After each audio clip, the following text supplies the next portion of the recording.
हम लोगों की पहली मांग ये है कि जो एएमएस लगा रहे हैं 2 साल से सिर्फ सीएचओ कैडर ही लगा रहे हैं एएमएस, यानी अटेंडेंस जो लगा रहा है वो अपने सेंटर से सिर्फ पहले बोला गया था कि सारे जितने भी कर्मचारी हैं सब पे लागू होगा, 1 महीने 2 महीने का समय मिलता रहा हम लोगों को, लेकिन 2 साल हो गए हैं सिर्फ हम लोग लगा रहे हैं। इतना बीहड़ में है कि वहाँ जाने तक का रास्ता नहीं है, कोई फैसिलिटीज़ नहीं है, ना लाइट की सुविधा है, ना पानी की सुविधा है, ना शौचालय है। महिलाओं के लिए सबसे बड़ी दिक्कत आती है कि अगर शौचालय वहाँ पे नहीं है तो महिलाएं 9 से 4 वहाँ कैसे बैठ सकती हैं। मैम एक्चुअली यहाँ पे जो हम लोगों को HW सेंटर पे जो रखा गया है वहाँ पे किसी तरीके की कोई सिक्योरिटी नहीं है और हर दिन तीसरे चौथे दिन ऐसा आता है कि जो ये ऑनलाइन अटेंडेंस जो ऐप है वो अपडेट कर दिया जाता है और उसकी वजह से हम लोगों की सैलरी में जो है डिडक्शन आता है, उसमें हम लोग जो है बहुत परेशान है। तीसरी मांग है, हमारी महिला साथी जो है वो दूसरे ज़िले से ड्यूटी कर रही हैं। कहने का मतलब है उनका जो होम टाउन है वहाँ पे दिया जाए उन लोगों को। वो 3 घंटे 4 घंटे सफ़र करके सुबह 6 बजे निकल रही हैं, रात में 10 बजे तक वो घर पहुँच रही हैं। तो इसके लिए उनकी सुविधा और सेफ्टी की जिम्मेदारी कौन लेगा? ऐसी सुविधा है जहाँ पे महिलाओं के प्रति या किसी और के प्रति और सुविधा और चीज़ों की देखरेख करने की आवश्यकता है। जितनी भी अभी हमारी महिला साथी है उनके साथ ज़्यादातर उनकी सुविधा को लेके है। नमस्कार, मैं हयात अब्बास और आप देख रहे हैं 4 PM न्यूज़ नेटवर्क। और इस वक्त हम इको गार्डन में हैं। यहाँ पे तमाम CHO की मौजूदगी है। इको गार्डन में अपनी मांगों को लेकर ये लगातार यहाँ पर विरोध प्रदर्शन कर रहे हैं, धरना प्रदर्शन कर रहे हैं। बात कर लेते हैं और जानते हैं कि इनकी क्या मांगे हैं और क्या ये उम्मीद कर रहे हैं और किससे मांग कर रहे हैं। मैम, मांग हमारी MD NHM से है और जो प्रमुख सचिव सर हैं उनसे मांग है।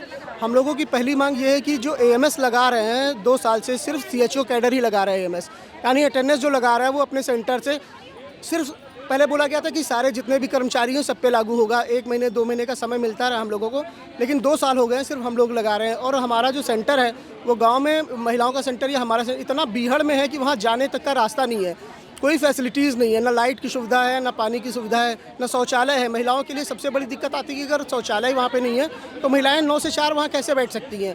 दूसरी हमारी परेशानी जो मेन है वो PBI हमारा है। PBI मर्ज करने के लिए अदर स्टेट में जैसे कि हो गया है, PBI मर्ज कर दिया गया, लेकिन हम लोगों के यहाँ क्या है कि PBI मर्ज नहीं किया जा रहा है। तो दूसरी मांग हम लोगों की ये है।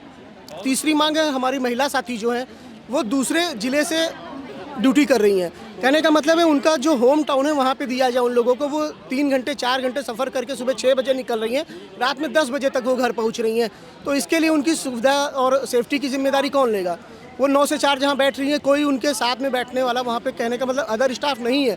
अब CSC PSC यहाँ पे 4-5 लोग रहते हैं कि वहाँ पे स्टाफ है, लेकिन आरोग्य मंदिर जो है वहाँ पे सिर्फ हमारा CHO ही है। अकेले वो महिला साथी हमारी वहाँ पे सफ़र कर रही हैं। अकेले महिला साथी सफ़र कर रही हैं, आप लोग इसीलिए धरना प्रदर्शन कर रहे हैं, आपको अपनी सेफ्टी का ख्याल है? हाँ, हमारी 2-3 मांगे हैं। एक तो है एएमएस को लेकर, जो ऑनलाइन अटेंडेंस के लिए बोला गया 9 से 4 बैठने के लिए वहाँ, तो 9 से 4 बैठने में कोई दिक्कत नहीं है, लेकिन वहाँ पे अकेला CHO कैसे बैठेगा? महिलाएं हैं वहाँ सेफ़ नहीं फील, क्योंकि गांव के बाहर एकदम उपकेंद्र बने हैं, जो हमारे आरोग्य मंदिर हैं वो बाहर बने हैं, तो वहाँ कोई सेफ़ फील ही नहीं कर सकता। वहाँ लोग दारू पी के आते हैं और गंदी गंदी हरकतें करते हैं। एक हादसा हो ही चुका है यहाँ पे। कैसा हादसा हुआ? मतलब ऐसे छेड़खानी करते हैं, लोग दारू पी के आएंगे और घुस जाएंगे अंदर, और फिर वहाँ पे कोई एक प्योन भी तो नहीं रखा गया है। तो ये सारी समस्याएं हैं और इन्हीं मांगों के लिए हम लोग यहाँ पे आए हैं, धरना प्रदर्शन कर रहे हैं। तो यहाँ पे तमाम महिलाएं हैं और देखिए इन लोगों के साथ घटनाएं भी हो चुकी हैं। क्या क्या कहना चाहेंगी? वहाँ पर कैसा माहौल है? क्या कुछ माहौल तो बहुत बेकार है वहाँ पे। जैसे कि सब हमारे जितने भी साथी हैं सबका यही कहना है कि 9 से 4 की ड्यूटी करने पे नहीं है। जैसे कि हमारा एएमएस लगता है, तो एएमएस सिर्फ हम CHO पे ही क्यों, सारे विभाग के सारे लोगों पे क्यों नहीं? तो ये हमारी कुछ मांगे हैं जो हम चाहते हैं कि हमारी पूरी हों। और हम ये भी चाहते हैं कि हम इतनी मेहनत करते हैं, सब कुछ है, तो हमें परमानेंट किया जाए। अच्छा, अभी आप लोग परमानेंट? जी नहीं मैम, अभी परमानेंट नहीं है। 6 साल बाद गवर्नमेंट की गाइडलाइन है कि 6 साल के बाद हम लोगों को परमानेंट कर दिया जाए।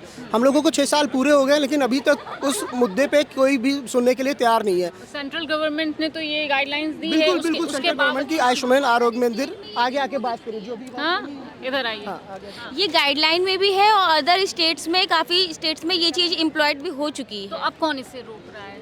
यहाँ पे अब ये चीज़ हम लोग की एक एक मुद्दे से उठ रही है। अब ये चीज़ सरकार तक जाएगी कि हम लोग की ये सब जो जिनके भी 6 साल पूरे हो चुके हैं तो उनको नियमितीकरण के लिए जैसा गाइडलाइन में लिखा गया है उस चीज़ को पूरा किया जाए। मैम एक्चुअली यहाँ पे जो हम लोगों को HW सेंटर पे जो रखा गया है वहाँ पे किसी तरीके की कोई सिक्योरिटी नहीं है और हर दिन तीसरे चौथे दिन ऐसा आता है कि जो ये ऑनलाइन अटेंडेंस जो ऐप है वो अपडेट कर दिया जाता है और उसकी वजह से हम लोगों की सैलरी में जो है डिडक्शन आता है, उसमें हम लोग जो है बहुत परेशान हैं। दूसरी चीज़, किसी तरीके का मतलब नियमितीकरण का जो हम लोगों को प्रॉस्पेक्टस में जो बताया गया था उसमें किसी तरीके का कोई भी अभी सुनवाई नहीं हो रही है। हम लोगों की सिक्योरिटी के लिए कोई बात नहीं होती है, बट जो है उधर से जो भी स्ट्रिक्ट पॉइंट बनते चले जा रहे हैं जिसमें लगातार हम लोगों को नुकसान होता चला जा रहा है और इस जॉब को लेके हम लोग इनसिक्योर फील करते हैं हर तरफ से। नहीं, स्वास्थ्य विभाग को एक ऐसी सुविधा है जहाँ पे महिलाओं के प्रति या किसी और के प्रति और सुविधा और चीज़ों की देखरेख करने की आवश्यकता है। जितनी भी अभी हमारी महिला साथी है उनके साथ ज़्यादातर उनकी सुविधा को लेके है। वहाँ पे रह के ड्यूटी करना 9 से 4 सुविधा देने में हम लोग को स्वास्थ्य सेवा देने में कोई दिक्कत नहीं है, लेकिन हमें अपनी सुरक्षा का भी ध्यान रखना है। वहाँ पे आजकल शहरों में इतने सारे केसेस हो रहे हैं, उसको देख के भी सरकार नहीं देख रही है कि हम लोग को तो अपने सिटी से काफ़ी आउटर एरिया में एकदम ये जो सेंटर बनाए गए हैं गाँव के एकदम बीहड़ क्षेत्रों में। यूपी में तो दावा किया जाता है कि भाई बेटियां बड़ी सशक्त हैं और बेटियों के लिए खास इंतजाम किए गए हैं। बेटियां सशक्त हैं, वो अपने आप से सशक्त हैं, लेकिन आप किसी भी लड़की को आप बीहड़ एरिया में रख दोगे तो वो इनफैक्ट लड़की ही कहलाएगी। वो वहाँ पे अपने आप को सुरक्षित कैसे महसूस करेगी? एक CSC है, एक PSC, एक डिस्ट्रिक्ट हॉस्पिटल में आपके पास 300-100 लोग होते हैं, एक डिपार्टमेंट होता है। हमारे फिर भी योगी सरकार तो कहती ना कि अगले चौराहे पे आप लड़की छोड़ोगे, दूसरे चौराहे पे उसको इनकाउंटर कर दिया जाएगा। अभी आपने मौमिता में क्या देखा? कोई इनकाउंटर हुआ?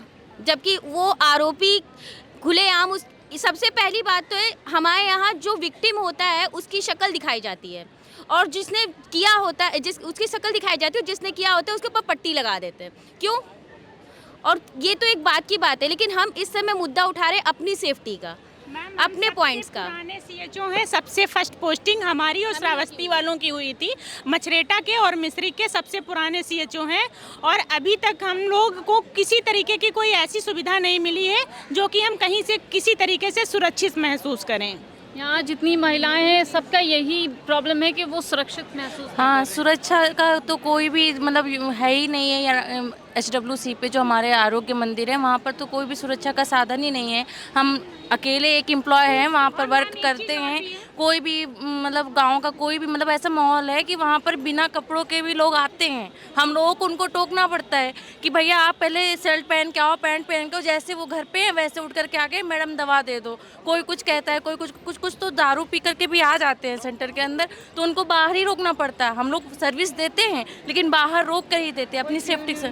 नहीं, कोई नहीं, सारा काम हम ही लोग करते हैं, अपने आप से मैनेज करते हैं। थोड़ा आशा भी सहयोग करती हैं हम लोगों का, ज़्यादा कुछ नहीं होता। ऑनलाइन अटेंडेंस सारे लोगों की तरफ से अगर ऐसा आ रहा है कि ऑनलाइन, जैसे कि IT सेक्टर के लोग बोल रहे हैं ऑनलाइन अटेंडेंस एक बहुत अच्छा मतलब जो है प्रोसेस है जिसमें कि बहुत किसी तरीके का कोई इसमें मतलब जो है वो नहीं चल रहा है, पैसे नहीं चल रहे हैं या फिर किसी तरीके का कोई करप्शन नहीं है।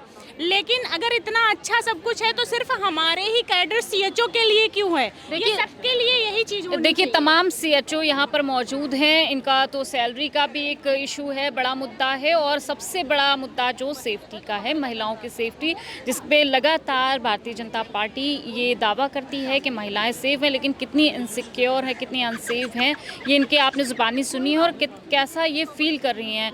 जो सुरक्षा की बात कही जाती है, कितनी असुरक्षित हैं महिलाएं, ये भी देख लीजिए। और आज अपने हक़ के लिए, अपने हुकूक के लिए यहाँ धरना प्रदर्शन दे रही हैं और इनका मानना है कि जब तक कि इनकी बात नहीं सुनी जाती है, इनकी मांगों को पूरा नहीं किया जाता है, ये इसी तरह धरना प्रदर्शन जारी रखेंगे। फिलहाल देखने वाली बात होगी कि इस पर क्या कुछ एक्शन लिया जाता है। कैमरा पर्सन सत्यनारायण के साथ मैं हयात अब्बास, 4PM न्यूज़।